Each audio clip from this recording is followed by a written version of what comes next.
know there's a lot of people who have questions about what they're going to see in Season 3 of Smite. Well, there's only one way to find out. That's right now.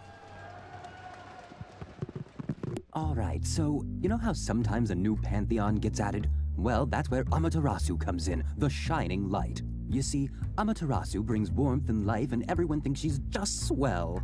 Her brother Susanoo, on the other hand, well, let's just say Amaterasu must be peanut butter because he's certainly jelly. He even went and burned his sister's golden rice fields and shattered the sacred looms of her people. What a rude dude. Well, Amaterasu was pretty bummed, so she dealt with her sadness like any well-adjusted person, by sealing herself deep within a cavern and neglecting her people as they suffered in the crushing darkness. Anyway, some time passed, and one day Amaterasu heard a thumping noise from outside. She managed to pull herself away from all that exciting cave standing and went to explore. Upon moving the big stone sealing the cavern, she was met with a mirror. So it was that she was lured out by her desire to check if them eyebrows on fleek. And what do you know? Gathered all around were friends and loved ones. Even the goddess of mirth was partying down. Amaterasu smiled a smile that would make Chip Skylark proud, and light returned to the world. Welcome back, sun goddess. Now get in line. Kawaii desu! Cute outfit? Check. Bow? Check. Arrows? Check. Ready or not, here I come! Look! I did a thing! Aw, what a pretty weave! Away we go!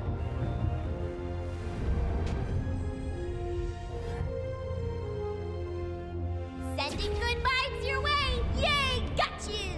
You're just missing hearts and rainbows. Oh, and a bunny, of course.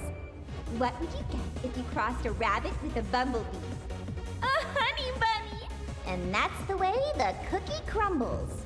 Stop being so sweet. You're giving me cavities. Please don't be mad. Welcome back, everyone. So last year during the first Smite World Championship, we got to see a bit of Season 2 changes. We did. With the new map coming in, a lot of changes into the meta, Yep. and we're getting the same thing this year. Well, hopefully we do get the same thing this year. What's the plan? What we're going to talk about first? Well, first, we're not going to talk about the Season 3 changes, guys. We're going to be talking about the much-anticipated Chinese Joust map. And I was fortunate enough to sit with two of our devs, hi-rez Holt and hi-rez Scott, and talk a little bit about what's going to be in the Chinese Joust map. Let's take a look right now.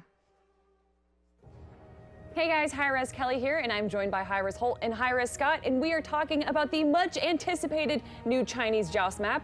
Gentlemen, everyone has been so excited. We've been teased about this all the way back from June, I think, in the summer. Why are we changing the Joust map? Well, you know, Joust is one of our most popular modes. It's actually the most popular mode on Xbox, and it's the second most popular mode to be played on PC. And it's been out for a long time, and it's you know, some would say it's just time for an update. It's time for a design update and for a graphical update. And really, that's why we're tackling it. So the first thing that I noticed when I look at this map is how visually astounding it is. What was the inspiration behind it?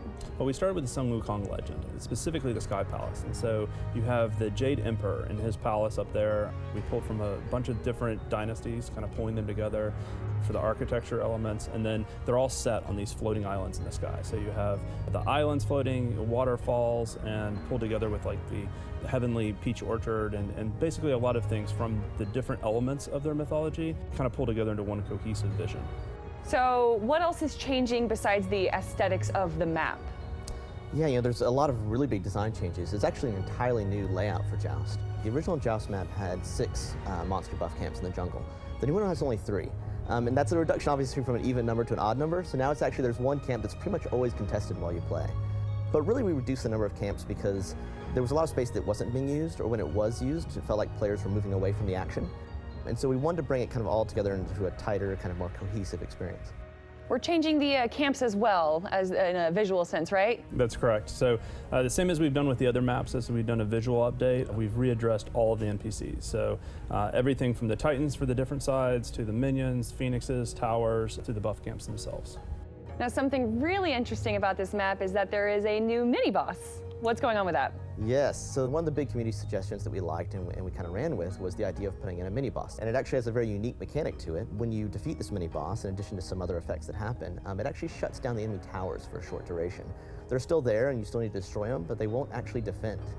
So it's one way to, if you're able to push towards that objective and take it, then you're able to really take out a team that might be camped around their Phoenix, for example. What was the art direction for the mini boss?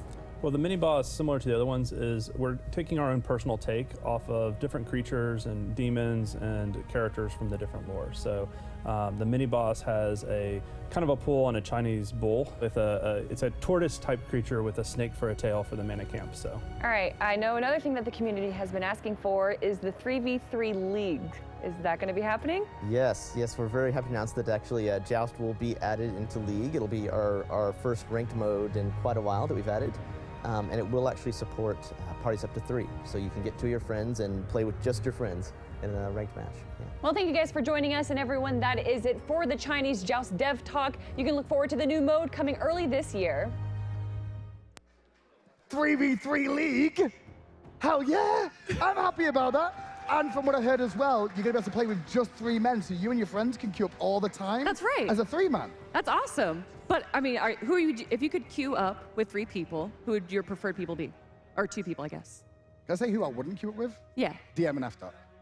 I'll queue up with Kevin, but not those 2, because I'll queue with Peckies. I'll queue with Raymond Peckies. That's a good idea. He's got like loads of Masters accounts, so that'd be fine. So I've got an issue though. what? Is that all we get? No. Because that was awful, Kelly. You had all this time with them to sit there, and you didn't even get a proper look at the map. You know what? All right, fine. Let's take a closer look at the map in the new Chinese Joust map cinematic.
That new Joust map looks so good. My favorite So part, pretty. though, it has to be the monkey minions. And the dragons that shoot fire from the towers as well. I have one issue with that whole video, though, is that I was too confused about Medusa using the ult on the buff. But she didn't use her ult. She didn't take off her mask. She used her bow.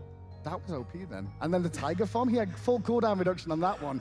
The map, though, looks amazing. There's It a lot of does. intricacies to it. You can jump over multiple areas of this map as well. That's right. There is, if you didn't see it, there's a lane behind the Phoenix as well. So there's no more turtling in the 1v1s anymore. that Especially everyone with the was new annoyed mini about. boss closing down the towers once you Exactly. take them down.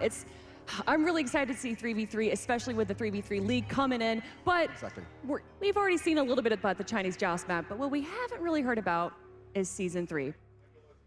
We don't know anything, so you're not getting anything there. I'm joking. Let's have a look at the map. Season 3, I got to sit down with the guys at Smite and talk all about Season 3 and actually have a little look at what we're going to be bringing you in terms of the map changes. Welcome to Season 3 Map and Jungle Changes. Joining me is Scott Zare to go over all the ups and downs, the highs and lows of what we've got to look forward to in terms of the map. A lot of changes so far. Yeah. The first one I want to talk about is we're losing a buff. Why is the purple gone? You know, purple was something we introduced in Season 2. I think the main reason is that when we really looked at the jungle from Season 2, it was very complex. Well, the junglers generally had to be everywhere at the same time, right? That's right. There was a lot of demands on where they should be, and it made little time for them to take actions around ganking and other things that they might want to be doing.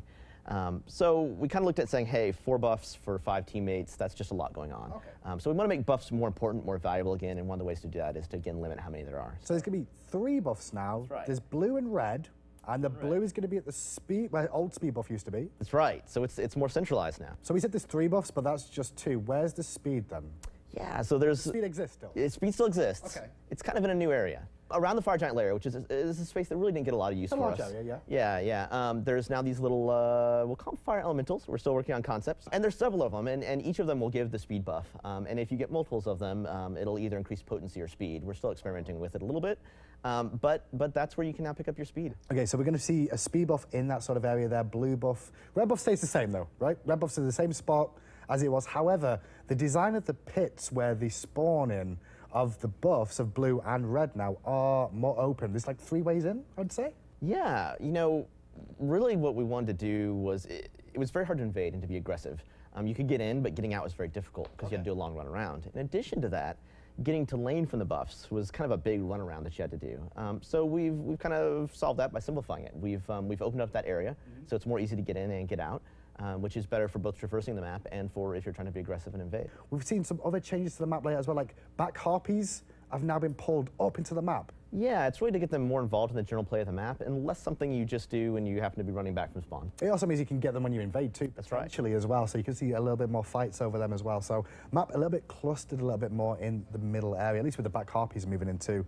And then we're going to see some other general revisions to the jungle as well, like solo lane's going to have potentially more ability to gank because of the entrances to the solo lane. Yeah, there's a lot of other adjustments that have made small adjustments to where the various islands and routes are moving in and out of the jungle. And they're still up for debate about exactly what's finalized just now, right? Yeah, you know, we're taking all this onto PTS. We actually have a longer PTS cycle. We're going to be running for 3 weeks, multiple phases. So we'll have a lot of playthrough to kind of help solidify these changes. Now with the jungle changes as well, we've also seen potential changes could be happening to minions as well in terms of like their health, or we're experimenting. Yes. Is that the case yes, right now? definitely still something we're experimenting with, but we're looking at essentially increasing slightly the health of the minions, but also decreasing the damage they do to players. So keeping them in lane longer, but at the same Yeah. time, it'll be harder for them to be killed. as One of well. the things we wanted to do was that, you know, we really penalized early aggression with how much damage the minions did, which, you know, did some things we didn't like at a competitive scene, but also was really hard on our casual players as well. And whenever we can make a change that's good for our entire player base, you know, You're going to try and make them. Yeah. Any other changes that we could see, or anything interesting you want to tell us about? Yeah, actually, we have a really great graphical update that we're doing. Okay. We've added support now for edge highlighting, is kind of what we call it, which is where the highlight is actually around the god now when you're targeting on them. One, this is aesthetically we like it because you know no longer is the god filled in all red. You can still see the details on it. It's a little bit more clear what you have highlighted. But actually, there's a big gameplay difference that's happening here too. Because now when you look at a god on the other side of a wall or a target or a minion on the other side of a wall, you can actually tell, assuming you have vision to them from an ally or a ward, you can actually tell if you have them highlighted for targeting. So you get that feedback out of the highlighting as well. And that's going to be through all game modes, not just... No, that's an across-the-board kind of graphical update that we're doing. This was a little look at the map changes for Conquest for Season 3. Nothing is finalized just this second at the time of filming this, but That's most of right. it's probably going to be likely. That's right. Most of this will be on PTS, and we'll see where it goes from there. Anyway, with that, that's the end of the jungle changes for Season 3. Find out a little bit more detail about the map changes as things move forward. Man, I am so excited for those Season 3 changes. Are you guys They excited? seem happy for now. I had a little talk with some of the pro players too behind stage and gave them a little bit of a sneak peek. Like, oh, I like this idea. Some of the nice things that I like about it is like where the camps are now, where the red and not the speed, it's going to be a blue buff. Where they are right now, you can actually see through to mid lane as well, so there could be potential gank paths all the And way. like the map is so much more open now. Yep. With back harpies now being moved up as well, we're going to see a little bit more aggression, and the jungler's not stuck just What farming is it? the You whole said time. that Merc can ult from. Merc can ult from some of the buffs all the way through mid lane, or all the way from mid lane, all the way to one of the buffs. So what is that? How does that change the gameplay? How does that change for junglers? It opens up the map a lot more. The junglers should have a little bit more time for farming here is the big thing. So a little less time of having to farm and be somewhere all the time, so they can look for some more pressure on the map and actually have some fun with it. But the map isn't the only thing changing. No, What else is changing? I don't know. Do you? I know who does. Scott Z. I spoke to him earlier and made him tell me about items and general gameplay changes as well. So the gameplay changes potentially for Season 3. We'll find out how much stays in. We're here live with Scott Z and Scott Gandy. So let's start exactly, because that's what you're waiting for, to find out what's going to be happening in Season 3. The first one to talk about is actives. We're going to be doing the Oprah treatment, right? Everybody gets actives. You get an active, I get an active, and I don't have to pay for them. Yeah, it was interesting when we talked about the systems that we'd want to kind of overhaul for Season 3. Active items was very much at the top of the list. I think our users kind of know that we've struggled a little bit, I think, balancing them through the course of this season.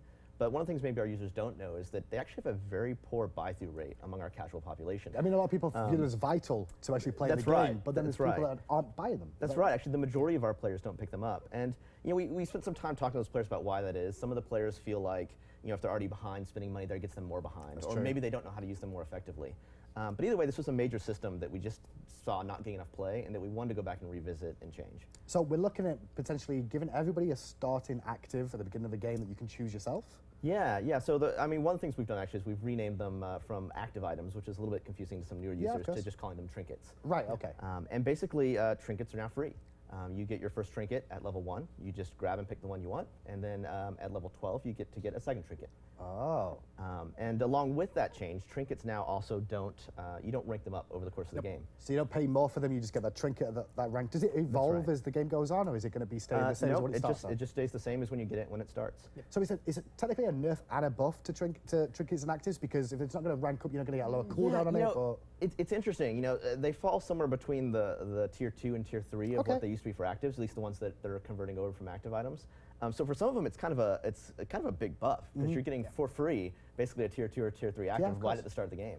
But for other ones, it's towards the end of the game, it would be considered a little bit of a nerf. So I think purification beads is one example. It'll actually stop short of where the tier 3 used to be. Makes sense. So it's a little bit weaker. But along with that change, we're actually doing other itemizations and adjustments to gods to deal with how much crowd controls there is in general. Well, talking about new items and balances there as well, we're going to be looking potentially at like things with aura items and passives in them in Season 3. We're going to see some new items too, I believe. Yeah, there's definitely, we're kind of holistically looking at the entire itemization system. There's new items, there's pretty big changes to existing items. We kind of have an emphasis too on looking at items that we think over the course of Smite's last 2 years have gotten a little bit bloated. Okay, now we're looking, it appears we're going to be rebalancing a lot of the gods to look at trying to get strategies going. Is that right? Like team strategies are going to be changing? Yeah, I think one of the things that we're looking at is obviously, doing a big change to itemization is going to affect very heavily where gods sit. So there's some adjustments we're going to do based on that. Yeah. However, I think when you look at kind of the meta strategy of the game, one of the things we want to do is to better focus gods and teams on whether you're building compositions for kind of early, middle, or late game. Right, okay. Which is something we have right now, but not to the degree we'd like to get to. And I guess that'll play into the new trinket system as well, with the trinkets being like early game focused, maybe like as the game goes on, beads aren't going to be as effective as they used to be on such a short cooldown, so a more middle early game composition might work out well with them as well. So we're going to be looking at the gods in general and then looking for potential extra strategies, like maybe split push, maybe, looking for other things. Is that what we're trying to aim with this? Pretty much. It's really just making sure that gods fit a certain role, right? We want to have, let's take Neith, for example, right? If we decide that we think she's really early game focused, we want to make sure that she fits into an early game composition and that there is a point where she does fall off. Gotcha. And so there is a pros and cons every time you select a god. Makes perfect sense. So God general rebalance is going to be happening as well. We'll find out a little bit more about that later on. We've also got changing the way CC effects look. We're going to make sure that everybody knows exactly what you've been hit by and what's affecting you. Is that just basically going to be shown on your UI more than anything else? Yeah, there's two pieces here. One is that, right now when you get hit by a debuff or a buff, there's basically it uses the icon from the ability of the god. And there's hundreds of abilities in the game. Yeah, of course. So it was kind of a poor decision, I think, to do that there because it's really hard for players to know what happened. And so what we're doing with this season is we're going back and we're making new icons to represent every debuff in the game. It's like stun, that's disarm, right, stun, and especially disarm. Yeah, especially disarm. Especially disarm. It's so confusing. And to be fair, you do see the bar go across. You do see the bar, but it could always be better. So now on your debuff bar when you're stunned, it'll always be the same icon that displays, regardless of who stuns you and what the source is, or if you're silenced or whatever it is. And that's really just to add extra clarity to the game. Awesome. So we're going to be clearing things up for Season 3 as usual. Yeah, and then there's some adjustments to, we've kind of had general rules around the effects, like generally when you're slowed, it's stuff around your feet. But we're going to be tightening that up and just doing some improvements to that as well. Fantastic. Next thing to talk about, daily quests. This is you, right? Yeah, it's me. Basically, the daily login reward bonus that's currently in the game, where you log in every single day and you collect your bounty, is going away. And the quest system is going to replace it tenfold. Now, how many quests you have will depend on your level. Okay. So a level 5 will only get 1 quest, whereas a level 15 will have 2. Okay. And it'll max out as 2 as well. So each quest will give you a favorite reward, and then you'll build up to actually getting gems. And the best part about it is that you miss a day, you don't get penalized. Oh, so you don't reset back to 0 on favor That's right. again? Yeah, you just keep progressing, which is one of my favorite things, because you know, it's really painful as a player when you God got every bless. single day except for the last day God and you missed bless. your reward. The worst is you log in for 5 days and you don't get it. Because Yeah. you go out on Saturday. You go out Saturday and you come back and you're like, oh well, back to the drawing board again, over again. So we're going to see different types of. What kind of quests are they going to be though? So Is it going to be like? this was actually one of the more complicated parts of actually Player- building the quest system, was trying to figure out how to not impact gameplay with negative behavior or to de-incentivize playing with friends, right? And so what we looked at, we said, okay, well, we can't do game modes, because if I have played 3 Conquest games and Scott Zier has played 3 Arena, we're not going to play together. That's true. So we had to look at what else we could do, and Scott came up with the idea of we should look at pantheons Okay. and then role specific. So play 2 games as a hunter or play 3 games as a Roman. Those are kind of the quests you're going to see. Next up, and finally, want to touch on, we are looking at ranked.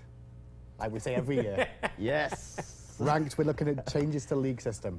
You can't go too much in depth now, all I him. understand completely, but we're looking to try and change the way matchmaking is going to work and how you get seeded and what division you start in. Yeah, that I sort think of there's a couple of big announcements we can't talk about now. Okay.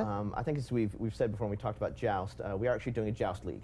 That's 3v3 Joust. Hey, Yeah, yeah. okay. So 3v3 Joust League, we're very excited about that. You will be able to actually take 2 friends in with you, so you can just play with friends So on your side. full 3 Yep, full 3 3v3 people. team up. So That sounds that's good. we're pretty excited about that. Joust is a popular mode, and the new map's gonna be fantastic. So.